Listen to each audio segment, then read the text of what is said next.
Alright, so in my last build video, I shared with everybody that I thought thread lock was not a good thing, and I found a single banjo pin that was blocking the flow, stopping this skid steer from having its hydraulics prime properly. Now, I did clear that out, and I checked every single banjo pin on this model, made sure all the hoses were clear, all the hydraulics are functioning perfectly on this right now. And a lot of people will ask me about the white skid loader, and I have to say, after a thorough investigation, I have to return the whole pump system there for them to warranty and have a look at. In fact, I did do a video about my thorough investigation if you want to check up in the information link up above here, or check in the video player down below where I'll leave a link to that unlisted video if you guys really want to delve into it. But the build will continue with my orange cat loader. I find that very interesting, as that is the full-size loader I have that's RC anyway, is a cat, and I'm sure I will see this unit moving in a few weeks. It's just in the interim, I want to make sure I've got one and up and on the go. A lot of people were asking me, do they think that that was the issue with the excavator build that I had, was that I used too much thread lock?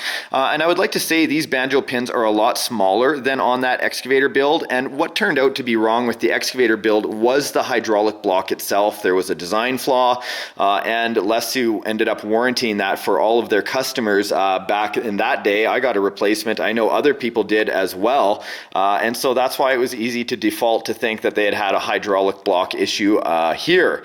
And again, if you look at that video over there, I think you'll find it an interesting find for sure. But regardless, I want to see one of these up and on the go and on the move. All of these things are working just fine. Like, here's the hydraulics on this one. I have it mixed, right? You know, I don't have a lot of practice with this model yet because I'm still building it. Speaking of building, let's get to it. The ESCs over here, the electronics, is something that I want to tackle. And these are the two electronic speed controls. Let's just go ahead and unbag one of these for you. Pretty straightforward what it comes with. It has your switches on the end if you want to do like forward brake, forward reverse, that kind of thing, as well as your on-off switch. This is the Esc Plug. Normally it comes with a red wire. I've already dipped into this and cut the red wire out. Why would you do that? Well, I'll take this negative black wire off there as well, just so I have this signal wire, and I'm going to show you why. Because I have several ESCs, best practice would be not to overcharge your receiver. Now, some receivers can take overcharging, some cannot. Best practice is when you're using multiple ESCs, which I am, one for the brushless motor that runs the hydraulics, one for the drive motor, and then another ESC for the other drive motor. So that's three altogether. I don't want three ESCs powering this receiver, so I actually just run it straight off of the brushless ESC, which is right here, and that powers the entire receiver. Everything else is going to get powered straight through the receiver as well, like the servos, so that's no issue there. And we can go ahead and just direct plug these right into the battery, so easy. Okay, according to the instruction sheet, there is the right walking ESC is what it's supposed to say, and the left walking. They go up into a splitter on each of them. One has the red wire coming from the soundboard and the light board, and one has the blue wire that goes. So each one of those, each ESC is going to have a splitter. One splitter is going to have the blue wire, one splitter is going to have the red wire. So here is one splitter with the blue, and here is the ESC going into that splitter, and here is one with the red, and then the ESC going into that splitter. Both of those are going to go to the receiver. Now, there is a lot of wire and cable in here, guys, and so when I see really long motor wire leads like this, I'm going to end up trimming these all the way down to here, because I don't need a lot of length on these, right? I just need to have them fit in. Now, a lot of you guys will be like, what about the signal? Like, you're going to have interference and noise coming from the motors. And all I can say is that LESU has designed this to have the whole chip this whole chip with the wires right underneath the motors. So I'm not really too concerned. We'll see how it works out overall. There's the speaker. I already have it plugged in. And then everything goes to lights. Now, I'm not a big lights guy. I don't really care too much because I usually use mine in the lit environments. But I want to really focus on making it walk today, as well as getting some of those sounds working. With two ESCs, I'm going to go ahead and remove these wires for the on-off switch. I'm actually just going to tie them together down here and then twist them off, and it will end up looking like this little stub, like a dog's tail that you nubbed off, eh? That way it's always on, and when I unplug the battery, it turns everything off. When I plug it back in, that's when it turns it on. So there's the switch off to the side. That's what we do in the trail trucks as well, right? So you don't have to get a rusty switch, and then it's a real point of a pain in the butt for you. You just twist them together and you're good to go. Now, I'm using a 10-channel receiver on here. This is a FlySky 10-channel receiver.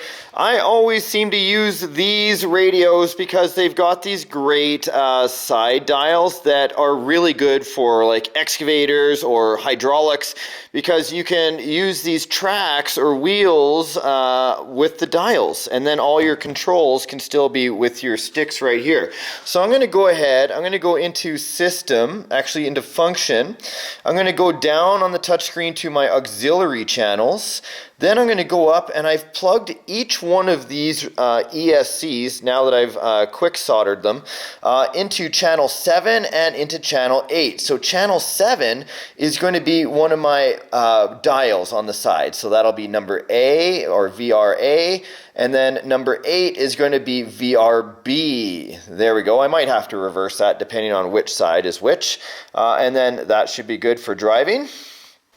These are the two cables I cut off of each ESC for the motors, and this was for the battery. I'm going to go ahead and plug this into the battery line, and then cut this a little bit shorter and tie these two together, red to red and then black to black. Now, although I did connect the brushless ESC to power, I'm going to disconnect that now, and I'm going to basically take these leads, join red to red and black to black, and then just have this one lead which will power all three ESCs. I'll make this wire a little bit bigger. Got two 14 gauge pieces of wire. I'm just going to strip those on the ends. Here are some quick connect solder joints. I use the center of the flame so nothing gets black on my lighter here, nothing gets black on the plastic, just sealing up one end. And then I shrink the other end. Watch your fingers. Once they're sealed on either side, then I melt the solder in the middle. Just takes a moment. And there we go, done. And then I'm just going to let that cool off. Same thing on the negative lead. I'll leave a link to where I got these on Amazon in the video description box down below if you find it helpful. These are great when I'm out on the trail or I need a quick fix. There we go.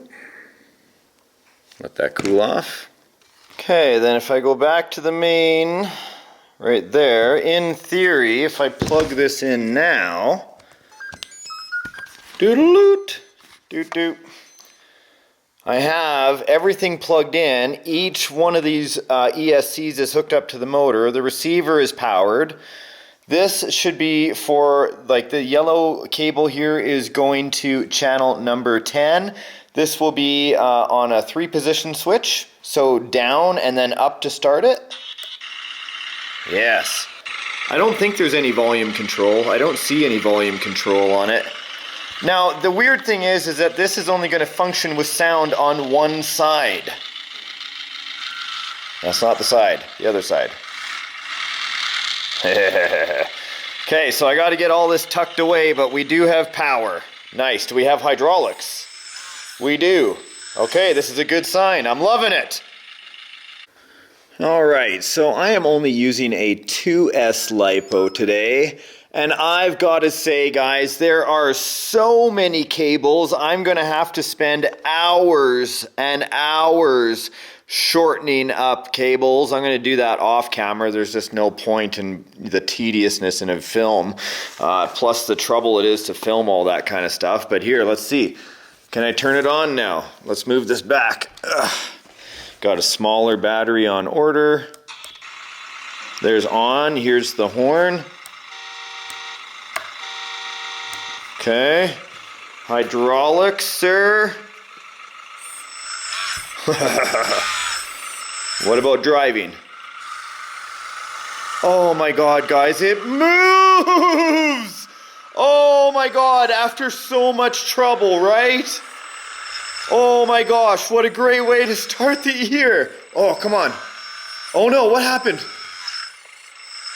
Nothing happened, just controlling, probably getting some air out of there, come on. This is all me, this is all predictable movements that I'm actually making right here. Holy cow.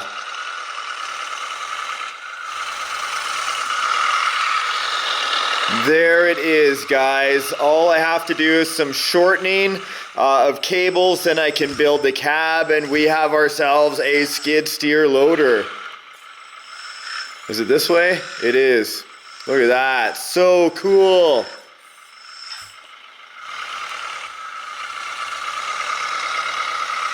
Wow. Okay, I know a lot of you guys want size comparisons. You want me to put this beside things, but I don't even have it all built yet. I just want to say thank you all for sticking with me while I've been battling my way through these builds. I think it's really cool. I love all the comments of support. Thank you. Everyone's been wishing me a great year ahead, and I think it's going to be when I see things like this, eh? I just have to learn how to use this now. I can use my full size, no problem. I'm going to make it equal the same controls, but I just have to get the smoothness of operation down. So cool. Yeah, it's a skid loader. It skids side to side. Unbelievable.